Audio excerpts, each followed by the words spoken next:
Hi friends, welcome back. எல்லாரும் எப்படி இருக்கீங்க? இன்னைக்கு நம்ம பேக்கிங் கிளாஸோட 3rd கிளாஸ்ல இருக்கோம். இன்னைக்கு நம்ம சூப்பரான நம்பர் 2 கேக் எப்படி பண்ணுறதுன்னு தான் பார்க்க போகிறோம். மோல்டு எதுவுமே இல்லாமல் இந்த நம்பர் 2 ஷேப் கேக்கை வந்து நான் பண்ணியிருக்கேன். இந்த கேக்கை வந்து 2nd பர்த்டே, ஆனிவர்சரி அந்த டைம்லலாம் நம்ம கட் பண்ணலாம். ரொம்ப ரொம்ப ஈஸியான சாஃப்டான இந்த கேக்கை மோல்டு எதுவுமே இல்லாமல் நான் எப்படி பண்ணியிருக்கேன்னு வாங்க பார்க்கலாம். ஃபஸ்ட்டு எப்பவும் போல் கேக்குக்கு தேவையான ட்ரை இன்க்ரீடியன்ஸ்லாம் சலிச்சு எடுத்துடலாம். 1/4 கப் அளவுக்கு மைதா மாவு, ஒரு 1/4 கப்பு ப்ளஸ் ஒரு 2 tablespoon dark cocoa powder எடுத்திருக்கேன், 1/2 டீஸ்பூன் அளவுக்கு baking powder, 1/2 teaspoon baking soda. இது எல்லாத்தையும் நல்லா சலிச்சு எடுத்ததுக்கப்புறம் மிக்ஸ் பண்ணி ஓரமாக வச்சிடலாம். அடுத்ததாக கேக்குக்கு தேவையான வெட் இன்க்ரீடியன்ஸ்லாம் என்னென்னு பார்க்கலாம். ஒரு ட்ரையான பவுலில் 6 முட்டை எடுத்திருக்கேன், ஒரு 1/4 டீஸ்பூன் உப்பு, ஒரு 2 டீஸ்பூன் அளவுக்கு வெண்ணிலா எசன்ஸ் சேர்த்துக்கிறேன். இப்போ இதை வந்து நம்ம பீட் பண்ண ஆரம்பிச்சிடலாம். முட்டை வந்து ரூம் டெம்பரேச்சரில் இருக்கணும். நான் இங்கே 1.5 kg வெயிட் வர சாக்லேட் ஸ்பஞ்சு கேக் வந்து ரெடி பண்ண போகிறேன். அதுக்காக தான் பேட்டர் ரெடி பண்ணிகிட்ருக்கேன். இப்போ முட்டை ஒரு நிமிஷம் பீட் ஆனதுக்கப்புறம் இதில் வந்து சுகர் பவுடர் சேர்த்துக்கலாம். நான் இங்கே 1.5 கப் அளவுக்கு சுகர் பவுடர் எடுத்திருக்கேன், அதை சேர்த்துக்கிறேன். சேர்த்து திரும்பவும் நான் வந்து பீட் பண்ணிக்கிறேன். ஒரு 4லேருந்து 5 நிமிஷம் வரைக்கும் நம்ம பீட் பண்ணிக்கணும். முட்டையோட கலர்லாம் மாறி பியூர் ஒயிட் கலரில் வரணும், அது வரைக்கும் நம்ம பீட் பண்ணிக்கலாம்.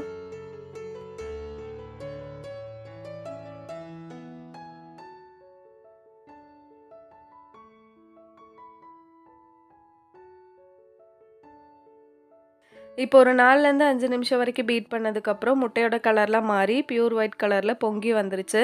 இந்த டைமில் ஒரு 1/4 கப் அளவுக்கு மட்டும் நான் ஆயில் சேர்த்து திரும்பவும் 30 செகண்டுக்கு பீட் பண்ணிக்கிறேன்.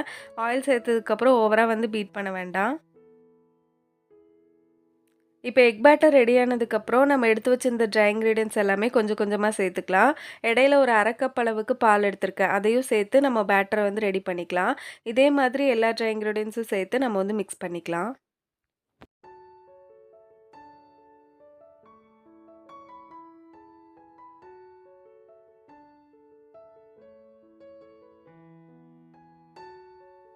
கேக் பேட்டர் வந்து ரெடி ஆகிடுச்சு. இப்போ இதை வந்து 2 மோல்டில் ஊற்றிக்க போகிறேன். ஒன்று வந்து 8 இன்ச் ரவுண்டு பேன், இன்னொன்று வந்து 8 இன்ச் ஸ்கொயர் பேனில் ஊற்றி பேக் பண்ணி எடுத்துடலாம். பாதி பாதி பேட்டரை ஊற்றி நம்ம வந்து பேக் பண்ணிக்கலாம்.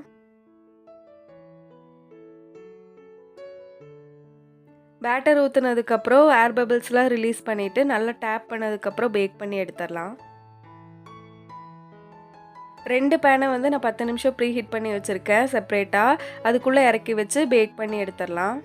இப்போ ஒரு 40 நிமிஷம் ஆகிறதுக்குள்ளே கேக் வந்து சூப்பராக பேக் ஆகிருக்கு, ஸ்பாஞ்சியாக இருக்குது. கேக் கம்ப்ளீட்டாக கூல் ஆனதுக்கப்புறம் நம்ம வந்து கட் பண்ணிக்கலாம். இப்போ ரவுண்ட் ஷேப் கேக்கை வந்து நான் எடுத்திருக்கேன். அதுக்குள்ளே ஒரு கிளாஸை வச்சு சென்டர் பார்ட்டை மட்டும் நான் கட் பண்ணி எடுத்துக்க போகிறேன்.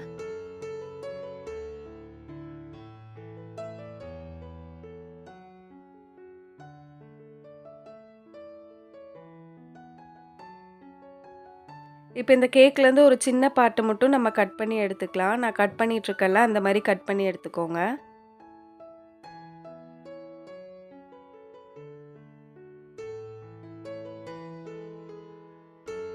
இப்போ கட் பண்ணோம்ல அந்த பீஸை வந்து அப்படியே நம்ம திருப்பி வைக்க போகிறோம்.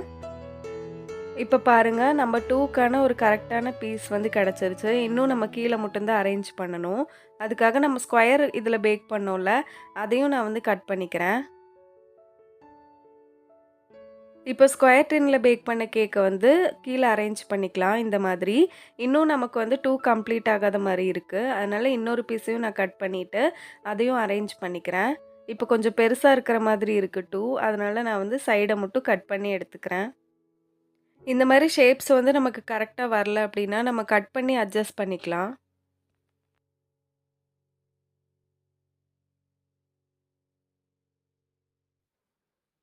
இப்போ பாருங்கள், நம்மளோட 2 ஷேப் வந்து கரெக்டாக வந்திருக்கு. இப்போ இதை நம்ம வந்து 3 லேயராக கட் பண்ணி ஐசிங் பண்ண போகிறோம். அதுக்காக நான் எல்லா பீஸையுமே 3 லேயராக கட் பண்ணி வச்சுருக்கேன். இப்போ ஐசிங் பண்ண ஆரம்பிச்சிடலாம். நான் ஐசிங் பண்ணுறது எல்லாமே எல்லா வீடியோலையுமே டீட்டெயில்டாக காமிச்சிருக்கேன். அதனால் இந்த வீடியோவில் நான் அந்த அளவுக்கு காமிக்கல. இப்போ ஃபஸ்ட்டு பீஸ் கேக்கை வச்சு சுகர் சிரப் வச்சு வெட் பண்ணிவிட்டு அடுத்த லேயரில் வந்து க்ரீம் கொடுத்துக்கிறேன். நான் இங்கே சாக்லேட் ட்ரஃபிள் கேக் பண்ணுறதுனால க்ரீமில் வந்து நீங்கள் சாக்லேட் கனாஷ் ஆட் பண்ணுறதுனா கூட ஆட் பண்ணிக்கலாம். நான் இங்கே வந்து ஆட் பண்ணாமல் தான் ரெடி பண்ணிகிட்ருக்கேன்.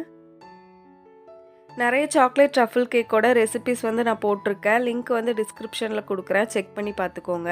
இப்போ 3 லேயர் கேக்குமே வச்சு நம்ம வந்து க்ரம் கோட் பண்ணிக்கலாம். நம்ம நார்மல் கேக் ஐசிங் பண்ணுறதை விட இந்த மாதிரி கேக்கை ஐசிங் பண்ணும்போது கொஞ்சம் கஷ்டமாக தான் இருக்கும். அதனால் நம்ம வந்து பொறுமையாக எல்லாமே பண்ணிக்கலாம். அடுத்த பீஸ் கேக் வச்சோம்ல, அதையும் வந்து ஐசிங் பண்ணி க்ரம் கோட் பண்ணிகிட்ருக்கேன். இதே மாதிரி எல்லா பீஸையும் நம்ம வந்து க்ரம் கோட் பண்ணிக்கலாம். இப்போ கடைசியாக ஸ்கொயர் டின்னில் கட் பண்ணோம்ல, அந்த கேக்கையும் வச்சு நான் ஐசிங் பண்ணிக்கிறேன். 2 ஷேப் கேக்ஸ் எல்லாமே பண்ணும்போது நீங்கள் எந்த ஃப்ளேவர்ஸ் வேணாலும் கொடுக்கலாம். Black forest, white forest, strawberry, blueberry அந்த மாதிரி எல்லா ஃப்ளேவர்ஸ்லையும் நம்ம வந்து ரெடி பண்ணிக்கலாம்.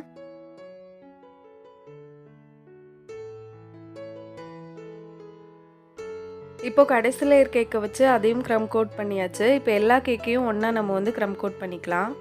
க்ரம் கோட் பண்ண கேக்கை ஒரு 10 நிமிஷம் ஃப்ரிட்ஜில் வச்சு செட் பண்ணி வெளியே எடுத்ததுக்கப்புறம் ஃபைனல் கோட்டிங் கொடுத்துக்கலாம்.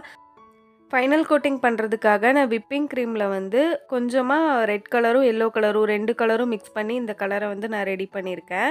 இப்போ இதை வச்சு நான் வந்து க்ரம் கோட் பண்ணிக்கிறேன். இந்த கேக்குக்கு விப்பிங் க்ரீம் வந்து ஒரு 1.25 கப் அளவுக்கு தேவைப்பட்டது. விப்பிங் க்ரீம் பீட் பண்ணுற வீடியோ வந்து ஆல்ரெடி நான் போட்டிருக்கேன். அதனால தான் இந்த வீடியோவில் காமிக்கல. இப்போ நான் இதுக்கு வந்து சாக்லேட் கனாஷ் எடுத்திருக்கேன். கனாஷ் வந்து நான் 1/2 கப் அளவுக்கு டார்க் சாக்லேட்டில் ஒரு 1/4 கப் அளவுக்கு விப்பிங் க்ரீம் சேர்த்து டபுள் பாயிலிங் மெத்தடில் மெல்ட் பண்ணி வச்சுருந்தேன். இதே சாக்லேட் கணேஷை தான் நான் கேக்கோட ஃபில்லிங்காகவும் கொடுத்துருந்தேன். இப்போ கணேஷெல்லாம் ஊற்றி ஸ்ப்ரெட் பண்ணி ஃப்ரிட்ஜில் வச்சிடலாம். கொஞ்சமாக பட்டர்ஃப்ளைஸ் மட்டும் வச்சு நான் டெக்கரேட் பண்ணியிருக்கேன். ஒரு 2 மணி நேரத்துக்கு அப்புறம் கேக்கை வந்து வெளியே எடுத்து நான் கட் பண்ணி காமிக்கிறேன். கேக் பாருங்கள் எவ்வளோ சூப்பராக சாஃப்டாக வந்திருக்கு அப்படின்னு. நான் விப்பிங் க்ரீமில் கனாஷ் எதுவுமே ஆட் பண்ணதுனால ஒயிட் கலரில் இருக்குது. உங்களுக்கு வேணும்னா நீங்கள் வந்து சாக்லேட் கனாஷ் ஆட் பண்ணிக்கலாம். இப்போ பாருங்கள் கேக் எவ்வளோ சாஃப்ட் அண்ட் ஸ்பாஞ்சியாக இருக்குன்னு. நீங்களும் இந்த மாதிரி கேக்கை வந்து கண்டிப்பாக ட்ரை பண்ணி பாருங்கள். செகண்ட் பர்த்டே, ஆனிவர்சரி அந்த மாதிரி டைம்லலாம் நீங்கள் இந்த கேக்கை வந்து கட் பண்ணலாம். ரொம்ப யூனிக்காகவும் டிஃப்ரெண்ட்டாகவும் இருக்கும். நம்ம சேனலை இப்போ தான் ஃபஸ்ட் டைம் பார்த்துட்ருக்கீங்க அப்படின்னா இன்னும் சப்ஸ்கிரைப் பண்ணலைன்னா மறக்காமல் சப்ஸ்கிரைப் பண்ணி பக்கத்தில் இருக்க பெல் ஐக்கானை ப்ரெஸ் பண்ணிக்கோங்க. இந்த மாதிரி வீடியோஸ் தொடர்ந்து வேணும்னா லைக் கொடுங்க. கீழே வந்து கமெண்ட் பண்ணுங்கள். அடுத்த வீடியோவில் பார்க்கலாம்.